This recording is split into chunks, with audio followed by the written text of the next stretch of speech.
My name is Barbara Warman. I'm your worship associate for the day, and I'm honored to welcome everyone here to Cedar Lane Unitarian Universalist Church, a liberal religious community.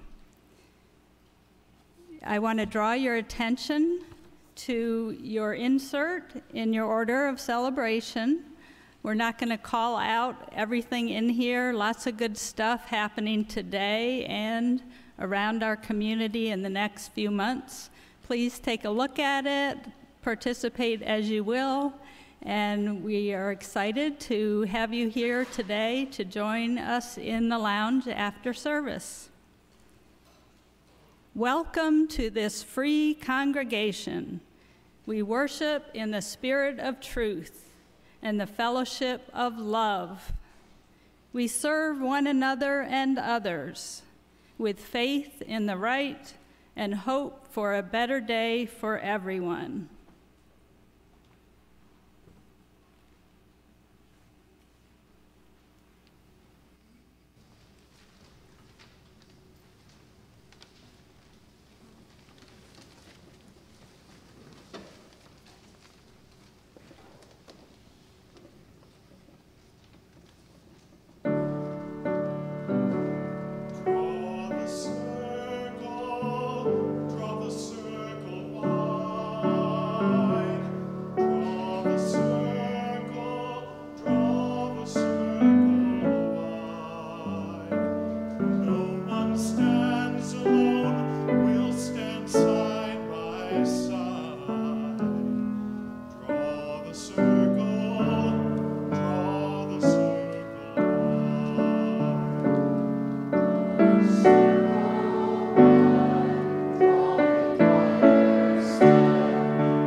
Babs Ricketts comes forward to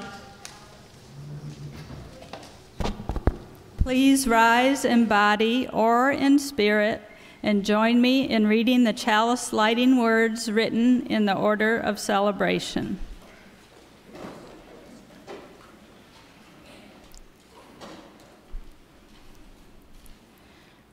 We light this chalice to celebrate the inherent worth and dignity of every person, to reaffirm the historic pledge of Unitarian Universalism, to seek that justice which transcends mere legality and moves towards a resolution of true equality, and to share that love which is ultimately beyond even our cherished region, that love which unites us. Please remain as you are to sing hymn 1023, Building Bridges. We will sing it one time together and then in a round.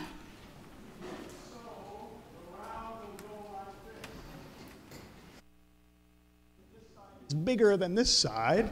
I think that maybe about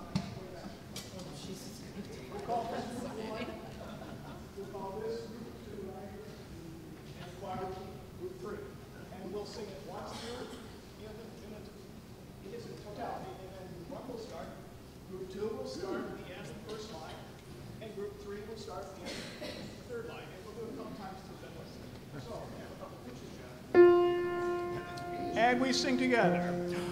Building bridges between our visions, I reach out to you, will you reach out to me? With all of our voices and all of our visions, friends, we could make such sweet harmony.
So welcome everybody. I've decided to actually do a very different format because I don't really like doing sermons. I'd rather have conversations with people so that we can have an engagement.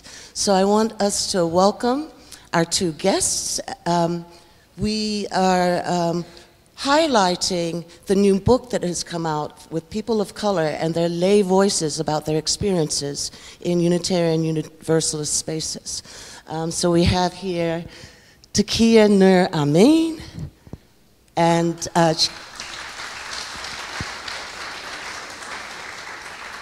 Takiyah is actually one of the lead organizers for the new entity called Blue in our association.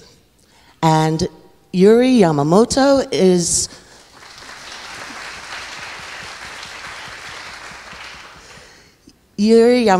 actually one of the editors of the book, and she is a music director in the UU Fellowship of Raleigh. So, I think I'd like to start with you, Yuri, to tell us about how the book even got conceived. So, it started in 2013. Now, in I think summer of 2013, a wonderful UUA staff named Jessica York, who actually eventually wrote the foreword for our book. She's in the Faith Development Office, and I think she's in actually way up. She's actually been promoted because we had a couple of spaces above her. Yeah. So anyway, but she was at that time she decided to start an email group, Google group, of people of color in this denomination. Why did she decide to do that? Well, that's a really good question. Because many people of color in this denomination feels lonely. Because oftentimes we may be the only person in that church as far as the racial makeup is concerned. And, or sometimes there may be more people, but you know, we just don't have the mass in number in terms of churches. So people felt that we wanted to just kind of get together with other people of color and then have a space to, you know, talk about some of the experiences. And is that me, you know, or do you feel the same way? So when that started, sure enough, that many people started saying things like, oh my gosh, I just have such a hard time. I just need you to hear me. And this happened at my church. And then another person would usually respond something like, oh yeah, I hear you. I understand how you feel because this happened to me. And some of the people of color, for various reasons that you will find out if you actually read the book, that they don't even go to their church anymore. So then they feel even more isolated, right? Because there's no community surrounding them. So, and then all these things happen, were online, and then one day, Tim Hanami, who is another co-editor, he said, hey, we can make some money by making a book. And I totally didn't understand that that's the kind of thing people just say. So and my father was a publisher, and he actually lifted a lot of people's voices. So I thought, well, you know, that's a wonderful idea. And there was just some, you know, buzz around that kind of great ideas. And three of us, so Chandra Snell, who actually has a lot of experiences as a communication professor, and she's now in a seminary in another denomination. But anyway, so three of us continue to talk about it. And lo and behold, the Skinner House actually had a call out for multicultural themed books at that time. So Chandra wrote the query, and this is going to be our proposal, and they were interested.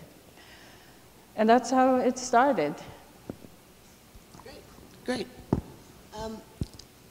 Takiyah, did you have a hard time writing your piece for the book? Absolutely not, no.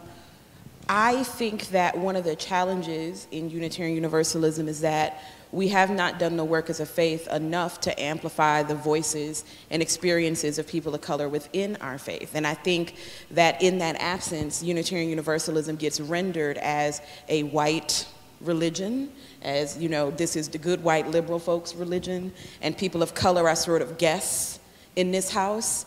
And I've always wanted to push back on that, both in terms of the kind of historical reality that Unitarianism, Universalism, and Unitarian Universalism exist today because of the work, sacrifice, money, and other resources and talents that people of color have poured into them.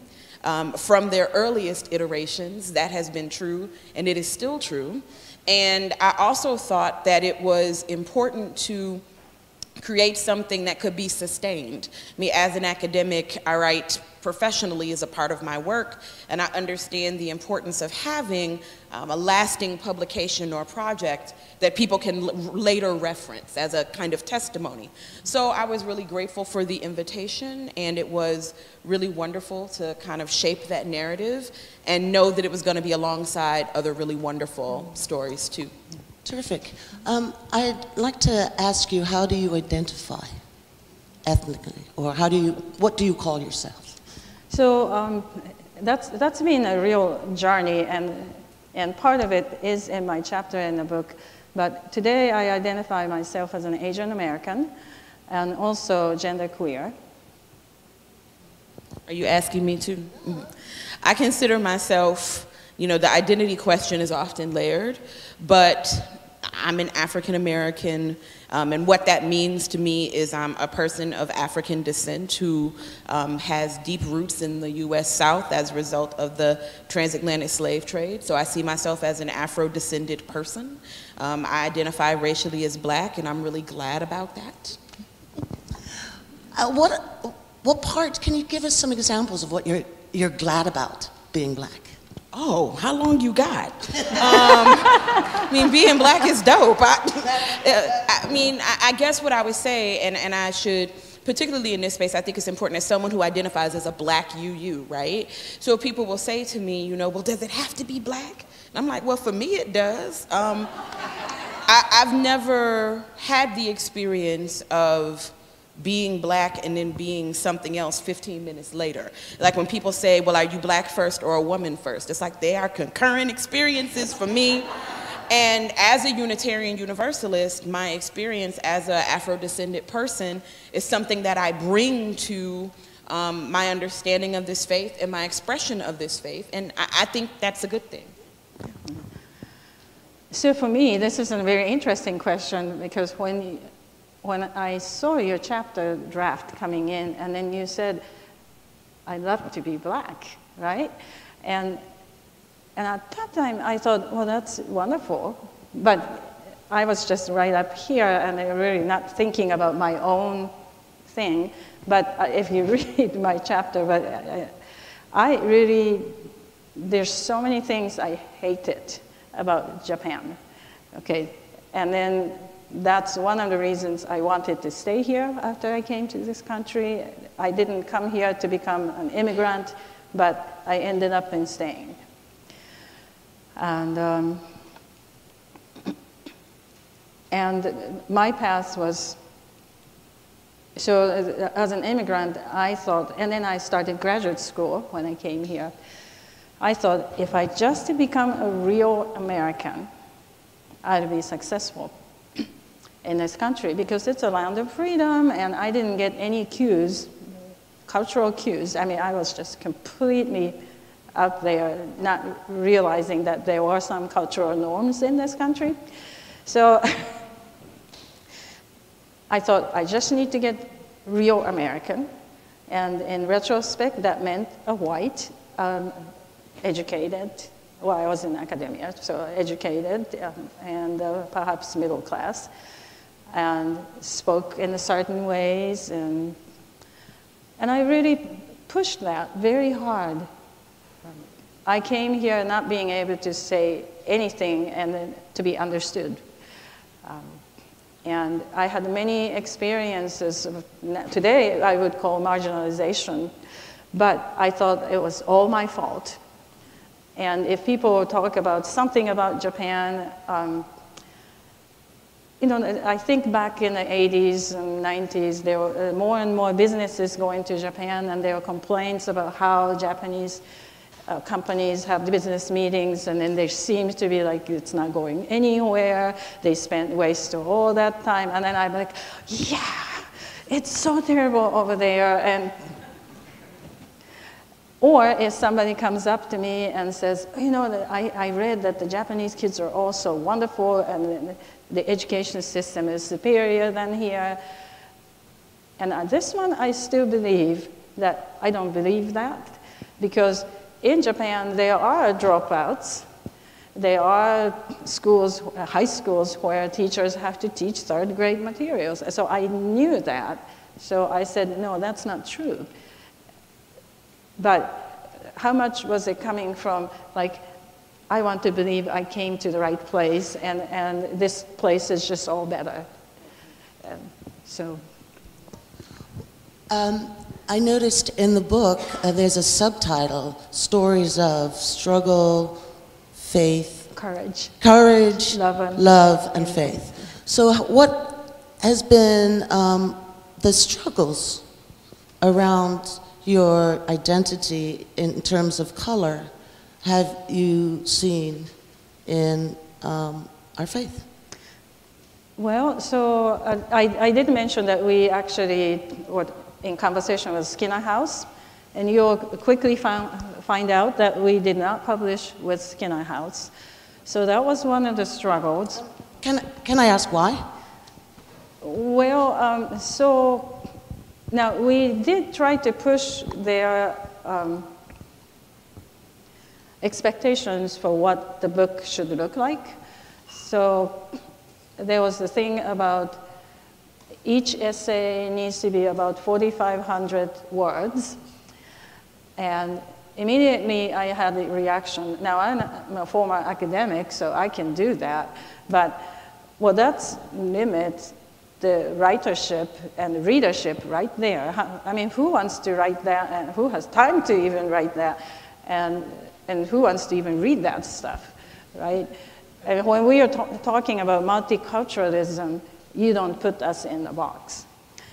And for a while, I even said, we're going to have a DVD, and then people will be dancing and singing, and well, we decided not to do that. But we are going to do that as an online project. Yeah, not yet. Yeah, it's not coming. yet. So, it is really coming. Yeah, but so they finally said, okay, you can have anything in a text form. So, but then it took 3 of us about, I don't know, 6-8 months to write our individual chapters, because they really want to see almost like a finished product. So, and we had all these conversations, and actually trying to write the stories was also a struggle for me, because there's just so much I wanted to write about, yet to put that into a kind of a nice package, which, by the way, is, I think, more than 4,500 words in my case. It was a challenge, and that in itself was a faith formation for me. But then in the end, I had a conversation with the editor, and they said they didn't believe we could do it. And things are said like, maybe it's too boring, or maybe you have to find someone who already left the UU church. Because I was saying it's so hard to write our negative experiences, because we could lose the church, right? I mean, if we become really truthful to our experiences, we could lose all our relationships. Right. You have to be brave. Yes. To expose yourself like that. Yeah, I think, to the question of, what has sort of been one of the struggles in UU space, for me, I sum it up as sort of the overwhelming whiteness of Unitarian Universalism. And it's not about numbers of white people. I'm talking culturally. In my experience, generally speaking, if people of color in general and black folks in particular are coming to Unitarian Universalism, it's not because they're drawn to our deep, rich, diverse liturgical culture. Okay, it ain't the singing. Y'all sounded real good, but that ain't, that's not necessarily what draws us here. In my experience with black UUs in particular, there's a real love for our principles and a real belief in the promise of beloved community and a desire for spiritual depth.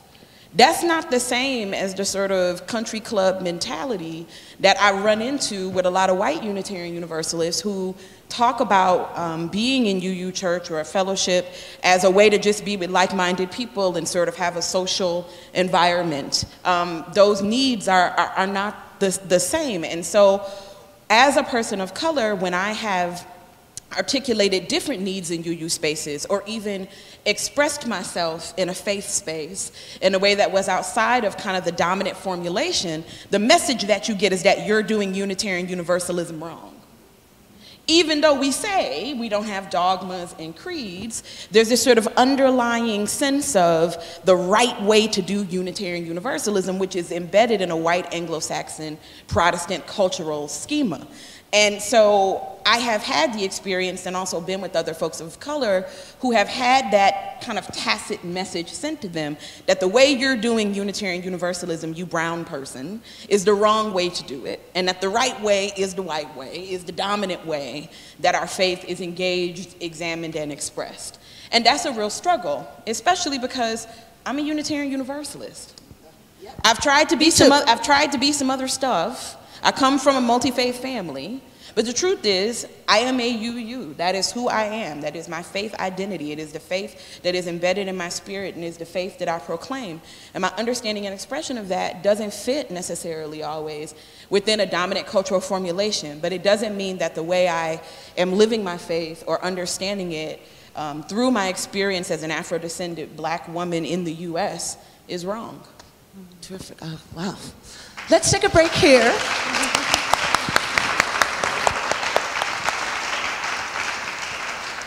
And And let's sing hymn number, what hymn number is it? 396, I Know This Rose Will Open. Why don't you stay seated, or stand if you want to, and we'll be doing it twice. So I'd like to show you, Mary Gregolia is a really dear friend of mine, and she is a UU minister, and I'd like to show you just the hand motion that I made up when I sing this song. Of course, you can do your own motions if you like, but I just, to just encourage you to move.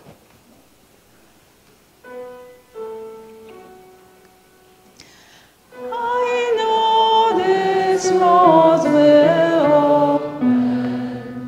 I know my fear will burn away.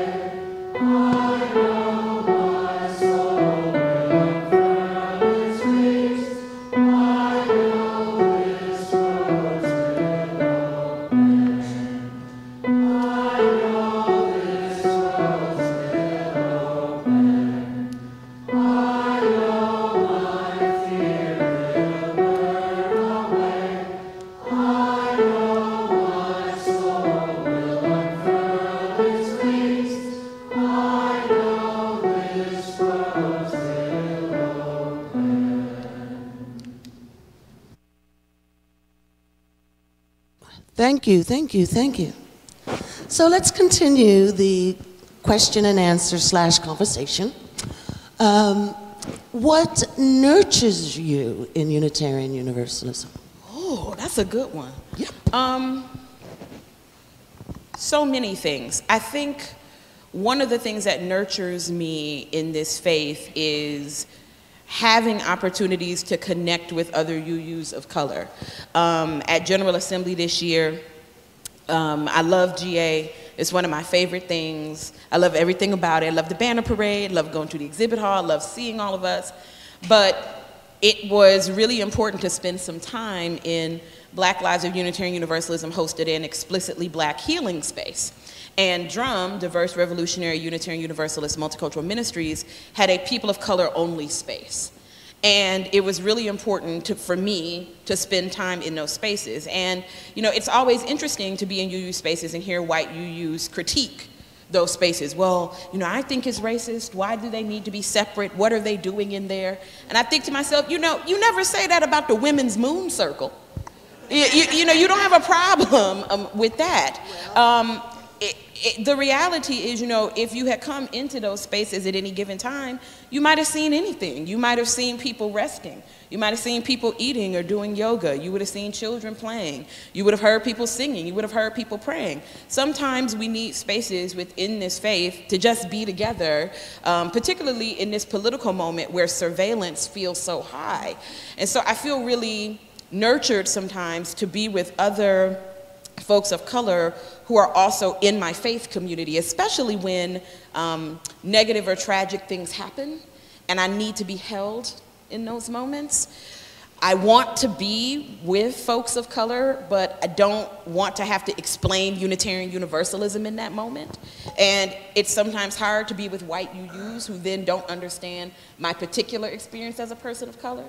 So having spaces where I can engage both of those things at the same time has been really helpful for me and nurturing for me, and one of the things that has kept me and sustained me in this faith. So for me, I came in as a musician. I was hired to be a pianist. And of course, at that time, I was still like, I'm going to be white someday, right? But I didn't quite hear that. What did you say? I'm going to be white someday, right? And it's you know, and it's not the only experience. I mean, there's just a lot of things I held on to as a Japanese culture too. So, but I didn't know that that was what I was doing. And in academia, there are more diversity.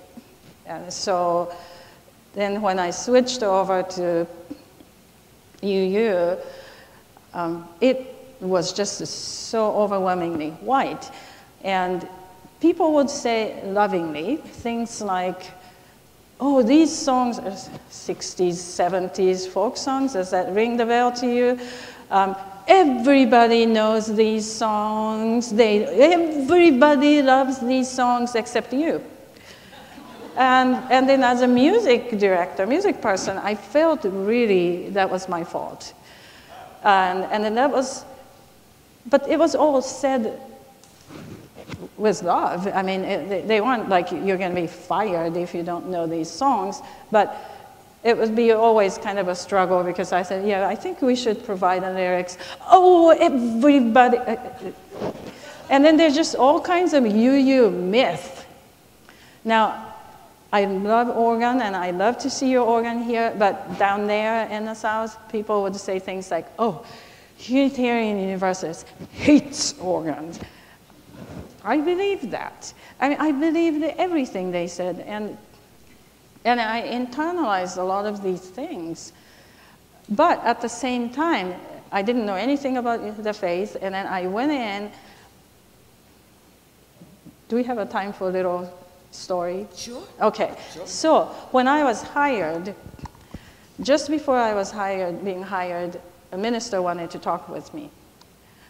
And we were having a drink or something, a coffee or something, and then she said, so are you going to take the job? So I said, what do you think is the benefit for me to be here, aside from being paid, and then a place to play? And she said,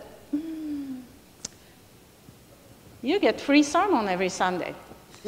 Oh, and I come from an anti-religious family, so I'm like, I didn't need a church. Of course, I didn't say that to her, but lo and behold, she was right. I was in the right place, and I took notes every Sunday. I loved it, and so there was so much that it fed my soul.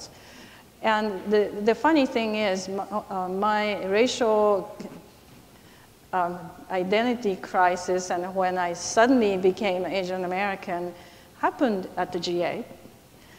So this is, and there's so many moments when I didn't even know who I was, but in the UU settings, sometimes pain was involved, but I got to know who I am better.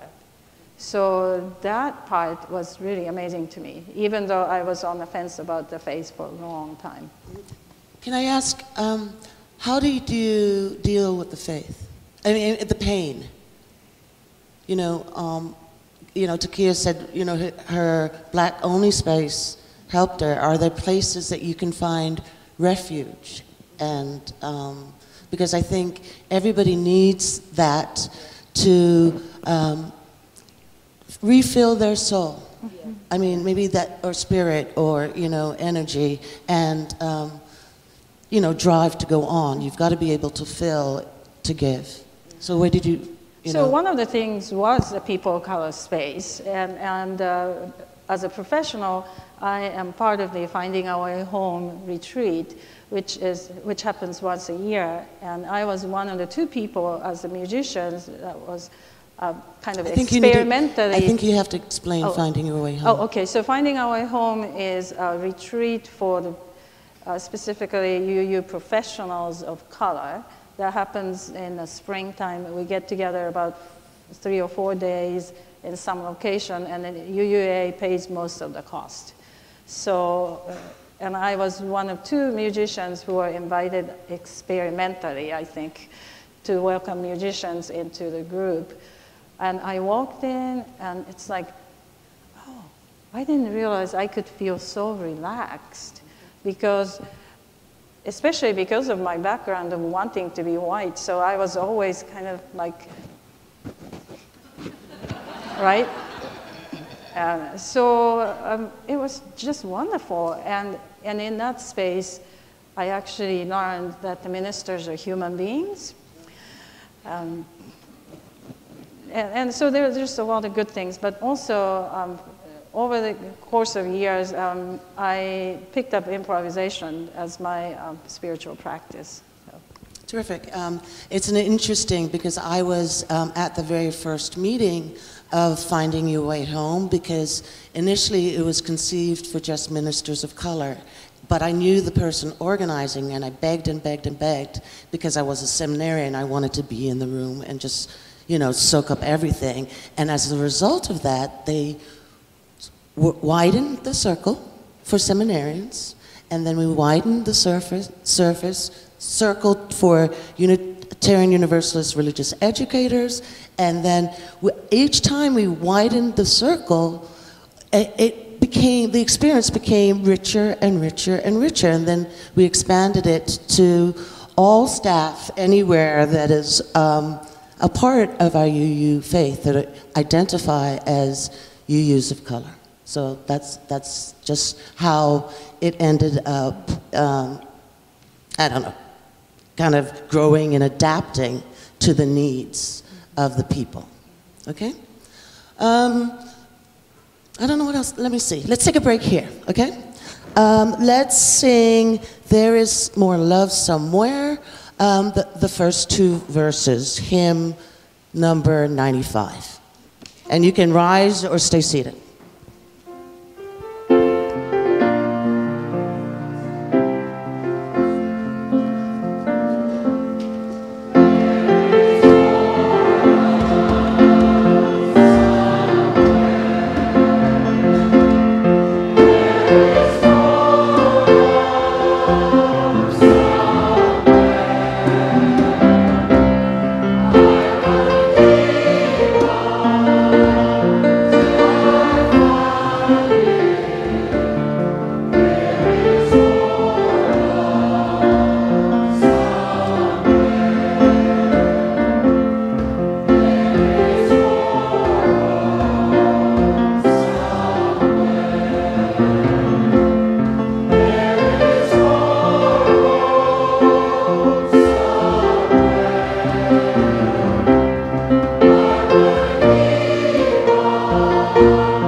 You know, Archene, I want to say, you asked a question earlier about some of the struggle, and as I continue to, you know, listen to Yuri and reflect on that question, one of the things that I feel increasingly so is a challenge is sort of a lack of congruence with what we do as a faith community and who we say we are. Say more about that. I feel like there's a chasm between what we profess and what we practice. And in my experience, it is often those who are already the most socially marginalized, whether that's people of color or folks with different gendered identities, who end up falling into that chasm between what we profess and what we practice.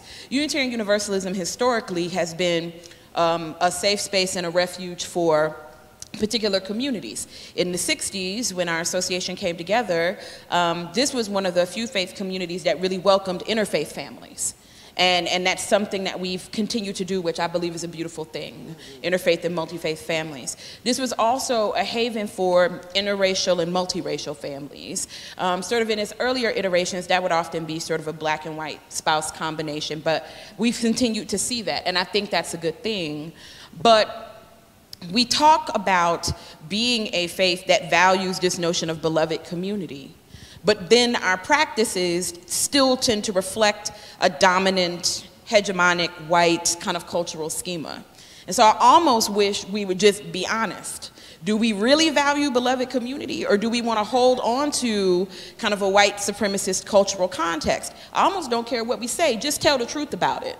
And if we're not going to truly, you know, live up to the call for beloved community, which to me is not about an integrationist vision where everybody is together all the time, but is about building the common table even wider so that there is room for everyone, and ever widening the circle, like the song we sang, so that those committed to living a life that is principled and spiritual and engaged can find themselves here.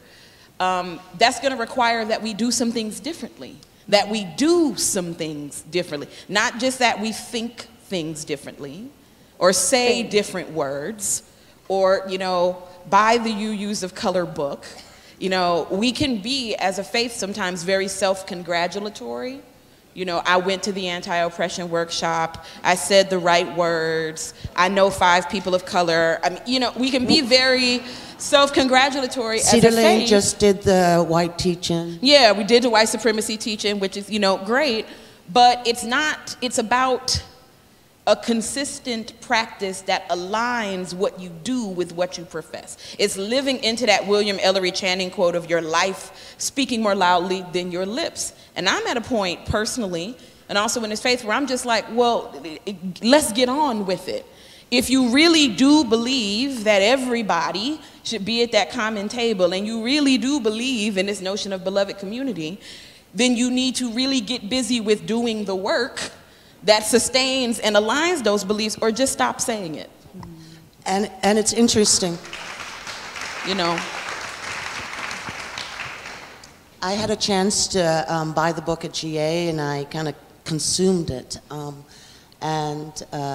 It's interesting that that has been the struggle, and when UUs of color have found the space, sometimes they've been delighted, but they couldn't keep getting hurt, and so they left our faith, and what a sadness that is to me. Mm-hmm. The fact that most people of color in our faith are hanging out in CLF, Church of the Larger Fellowship, which is wonderful. It's our largest congregation in the faith, actually, that meets completely online. But the fact that I've heard so many people of color say, well, yeah, I'm a CLF member because I'm clear that I'm Unitarian Universalist, but I just can't bring myself to walk in to another UU fellowship and to deal with the kind of overwhelming whiteness of the space, or to hear people of color say, you know, I have to work around white folks all week and deal with the microaggression and the macroaggression all week. I cannot bring myself to do that on a Sunday when I'm trying to worship and cry and lament and express. I need to be able to be completely vulnerable, and if I'm not sure that that's going to be a safe space for me, I just can't bring myself to that anymore. You know, too many stories of coming to a UU congregation and having an absolutely transformational worship experience and then dealing with somebody's macroaggression at coffee hour. You know, that's happened for too many UUs of color. I mean, one of the things that I cringe about in my own experience is coming into UU spaces and always being perceived as the guest, right? Now, I've been a UU forever, you know, since I was 14 years old. I'm almost 40. And so to walk into a UU space and have white people say, so are you new to us? It's like, you the one that just Googled this last week. I've been here. Like, it's new to you, you know, or to walk into a church where I've been a member and I'm on the committee and I'm doing the adult RE and I got my chalice tote bag and my fair trade coffee, and to have somebody say, you know, so are you new, you know, are you a guest in our church? It's like the assumption of always already being outside. Right? When this is, you know, my faith expression as authentically as it is anyone else's. So, I just want to add to that. I mean, yes, do buy the book. I mean, actually, do buy multiple copies of books. So, give it to your so you friends. can give them to your friends. But because, I mean, for example, we are trying to bring speakers. So it's, I mean, sure, you can share the books. You can read that way too. But we want to continue this work and bringing the stories to the various congregations and UU places. So that's, if you wonder where the money goes, yes, that's what we want to do. But anyway, so the Skinner House said something about, well, maybe you have to find somebody who left their congregation. And then I was so angry, and then I went back to all the people, because we already had a GA workshop slot at that point, and well, we need to do this. So, and then I went back to all the people who were interested to contribute, and lo and behold, within that year, several people already dropped out of their church. And then they wanted to write.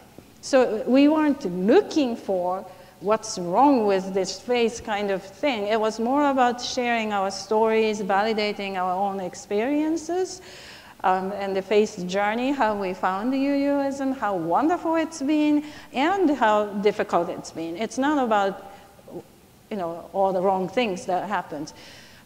Because otherwise, I mean, why do we care, right? Why would we stay? Yeah, we love the faith. That's why we wanted to do this. So, but it was amazing to me that all these people, you included, stopped going to their churches, but they continued to believe themselves as Unitarian Universalists, and they, many of these people are involved at the denominational level. They might come to the people of color meetings, online meetings, and that sort of thing. So it was really powerful. But some people struggled to write their piece, because there was one person who just, after many, many months, she finally sent me the draft that had 2 sentences. I am a Unitarian Universalist, and I have a hard time finding relevance of my story, or something like that. So I said, that's great. Start from there. You know, I mean, that's important. And then she actually wrote a wonderful stories of different church experiences, some of them actually amazing, beautiful experiences. So, but that's a real struggle, because we see ourselves as kind of on the margin, and we're treated as on the margin. I want to share my experience when I first came to Unitarian Universalist church. I went into a local UU congregation, and the greeter at the door said, "Hi, do you know about All Souls?" And this was a space that was not All Souls. But I'm telling you this story is because later down the road, I was able to tell people at that church, and they used that example to change and to become more welcoming. So it's not that, I mean, you need to grow by your mistakes and say, okay, I messed up. That's because this is hard and hard work, and nobody is going to get it right the first time. Yeah. And what does it mean to get it right? You know, it's really something that is I call a spiritual practice, actually, because it's so embedded in my UU theology. Yeah. So I think it's critical to lift up something you said there, which is that, you know, it's not that anybody is expecting perfection, but I do expect and require, right, if I can go there, you know, say what you mean and mean what you say. I do expect to be in a community of people who are actively wrestling with living out the best of our values and not sort of resting on their, you know, laurels, whether historically or contemporarily. Don't tell me what your congregation did in I really don't. If I could tell you how much I do not care about what you did in the summer of 1966, I mean, like, you know, I mean, like I wasn't even born, okay? And as an academic, sure, I value historical legacies. But, you know, in the words of Janet Jackson, what have you done for me lately? Particularly when we're talking about solidarity with communities of color. I understand solidarity to be about being with people when they are suffering and also in celebration. So when I walk into predominantly white UU spaces, and inevitably there's always some group of folks who descend on me and say, we just want more people of color here. We just want them here. And I'm always like, well, why you want them? Because you sound a little scary. I mean, what do you want to do with us? It's interesting. There's a phrase I just want to interject that says it's not about counting the people, it's about how the people count. Exactly. Yes. And if we're going to keep it all the way 100, one of the problems in UU spaces is that I've experienced and also witnessed is predominantly white UU communities being happy with people of color as long as the people of color are like them, right? So because I'm a professor and I can walk in and be Dr. Amin with my NPR tote and my fair trade coffee, there's an assumption about what I come from. And so I've had white UUs say really disparaging things, particularly about poor people of color and poor black folks in particular in front of me, because they don't realize that they're talking about me and my mama and my sister and my community and the people that I love. You know, being in UU spaces where people will say, well, you're black, but you're not black, you know, like the way they are. you know, and people thinking that that's sort of an okay thing to say or an okay thing to communicate. So that lack of congruence and understanding that if you want to be in community with people, it's going to require you to do more than, you know, sit in your sanctuary. There are people of color who are suffering in your community. Are you suffering with them? Do you go to where their needs are and say, hi, we're here to help? And realize that the way you want to help might not be what's needed. You know, my rule around social justice work is you show up and shut up. Hi, I'm here to help. And what that might mean is sweep a floor. It might mean scrub a toilet. It might mean hold a baby. It might mean, you know what, we really don't need you here, but we have a meeting next Tuesday, can we use your space? It might mean we really don't need you here, but can you write this check? Like, are you in solidarity with those communities who you claim you want to be in deeper community with? Or do you just want us so you can have a United Colors of Benetton photo for the website? Be real about that aspiration. Interrogate that. Yeah, so for me, I guess I become like everything about Japan. So many people come to me. First of all, where are you from? I mean, that's a classic Asian American experience, which I didn't know. So I thought everybody talks about where you're from. So, but one time I just asked back and said, where are you from? And then this white gentleman was like, well, Michigan or something like, why am I asking him, right? And some people will be like, I knew it, or I can always tell between Koreans, Japanese, and Chinese, and have you been here in this country for a long time? Like, you know, or where is the good Japanese restaurant in town? And I used to feel so bad because I don't go out to eat. And then I just decided to say, you know what, I don't need to go to Japanese restaurant because we eat that every day. But you can't come to my house. But anyway, or people just come to me and says how wonderful my trip to Japan was for 2 weeks, and people were so nice, and like, you know, because I have this, I don't like Japan syndrome, so I would start saying my own experiences, and they don't want to hear any of that stuff. Or even like getting speaking invitations.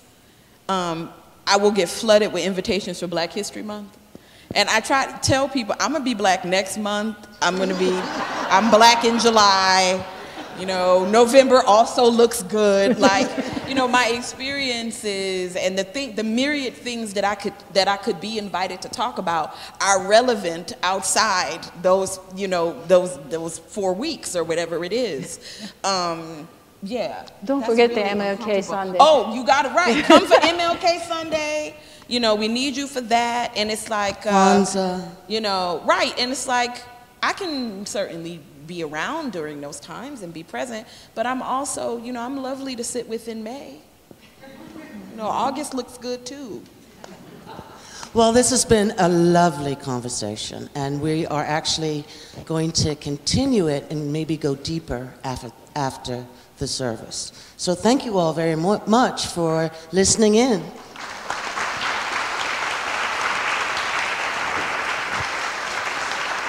This time, I would like you to rise in body and/or in spirit for our next hymn, which is One More Step, because 168, thank you, 168. We keep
This morning, we will share the plate with Unitarian Universalists for Social Justice.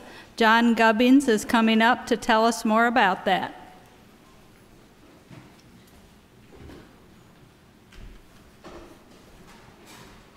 UUSJ is or advocates for UU values at the federal level of government.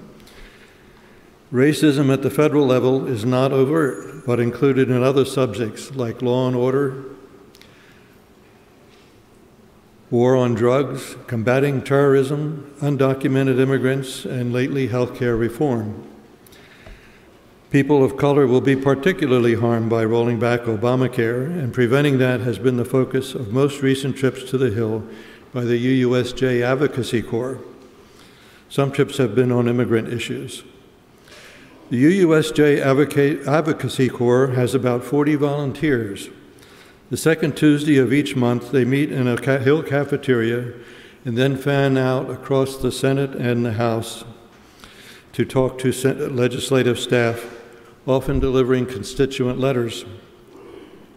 Handwritten constituent letters are the most effectual communication, according to congressional staffers themselves, especially when they are presented in person.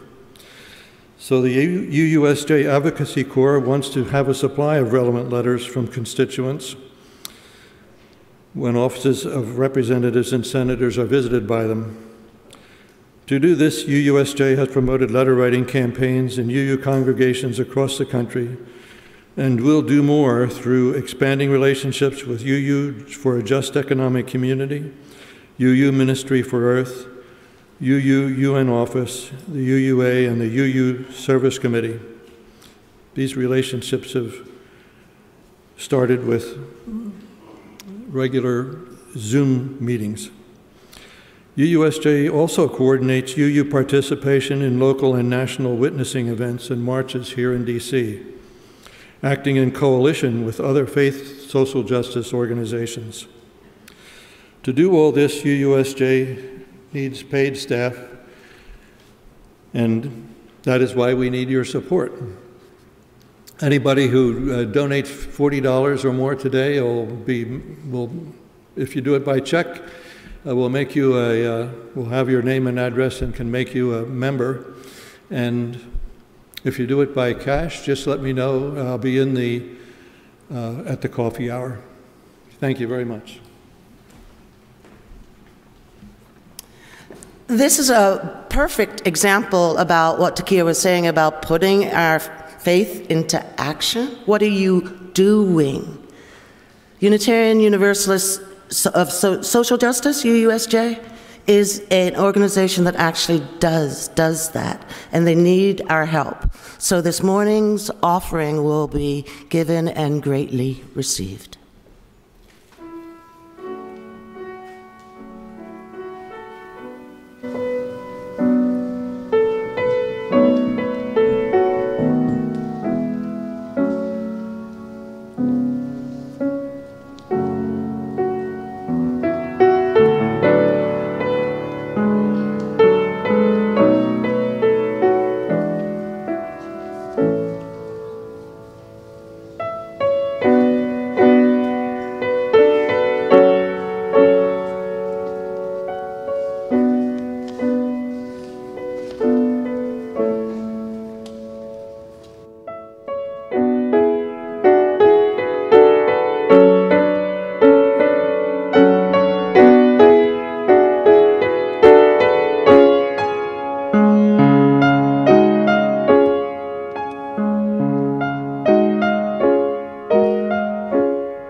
For the gifts that we are and the gifts we received, we are grateful.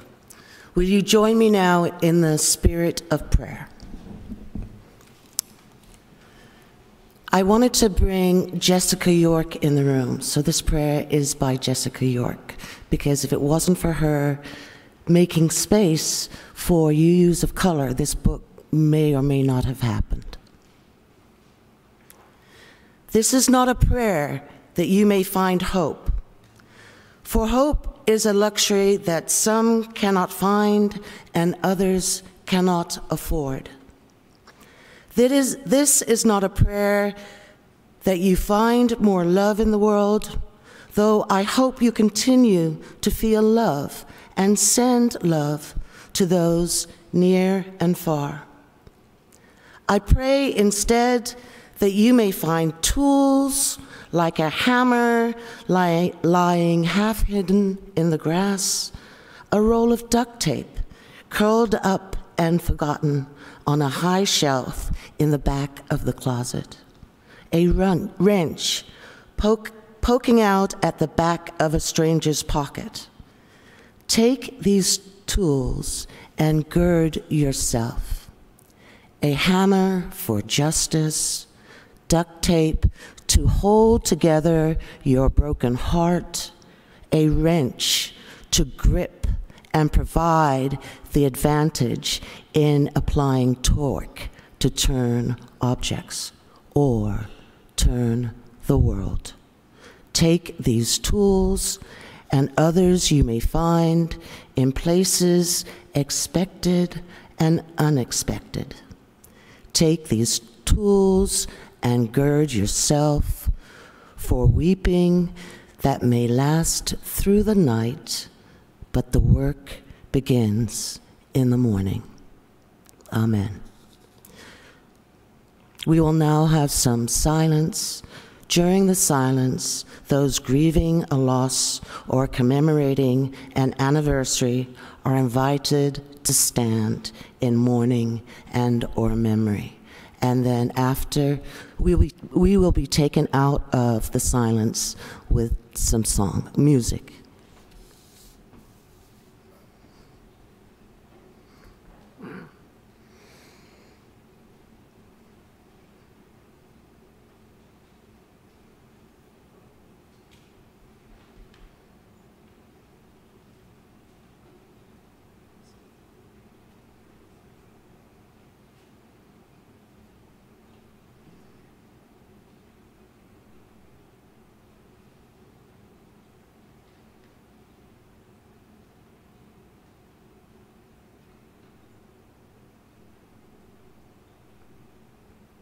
Ashe, and ashe, and ashe.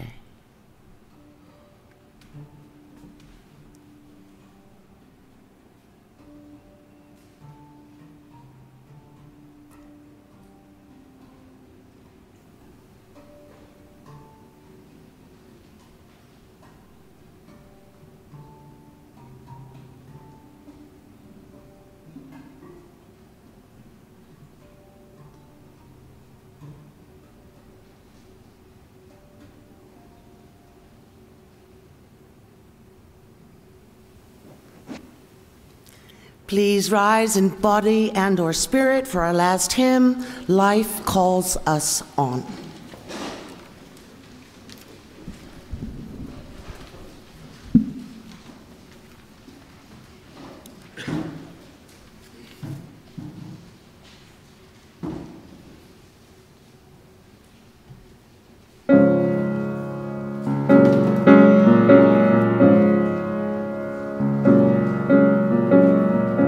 Here in reverence now we gather.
Be courageous. Be strong. Let all you do be done in love. Go in peace. So, if you didn't know that the bun pan can make a beautiful music, you can all make big noise, yes? So, if you want to take any of these instruments, you can just run down here, and of course I don't have very many, my car space is limited, but